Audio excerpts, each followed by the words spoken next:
तर नमस्कार मित्रांनो, तुमचं पुन्हा एकदा स्वागत आहे आपल्या नवीन मिनी ब्लॉगमध्ये. तर आता आम्ही धाब्यावरून तो निघलो, मी आणि गिरीश. त्याला गाडी जरा साफ करायला दिली. मग आम्ही तिथनं आलो गावात. तर आज आम्हाला गणपती आणायला जायचा होता. तर आम्ही रोट्या-बिट्या घेऊन चालल्या होत्या घरी. तर रोट्या देत आहो. मग आम्ही निघणार तिथनं गणपती आणायला. टेम्पो तर आता आली गाईज. मग आता आम्ही बसलो टेम्पोन. गिरीश आणि किसना. तर टेम्पोन जायला मज्जा एक नंबर आहे गाईज. आम्ही आता ओरियन मॉलजवळ तर पोचलो. आता ओरियनच्या इथनं आम्हाला 2 मिनटं लागतील पोचायला. आम्ही पोचलो भिंगारीला. आता भिंगारीशी आम्ही घेत आहोत गणपती आणि तसा निघू आपल्या घरी. ही आमची दीदी तिथंच पहिल्याशीच होती. तर आता आम्ही दीदीला विचारू, तू आता कुठं चालले?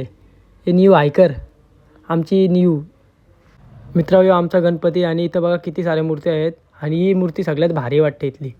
आणि आमचा कृष्णा देवभक्त म्हणते आता इथं. आम्ही भिंगारीशी इथं निघलो आणि आता आम्ही आलो आमच्या गावात. आता गावात आलो आम्ही काय करतो बघा तुम्ही.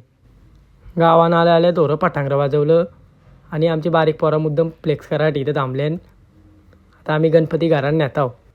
आपली गणपतीची आता सगळी तयारी झाली. आता भेटूया उद्या नेक्स्ट व्लॉगमध्ये. सबस्क्राईब करायला विसरू नका.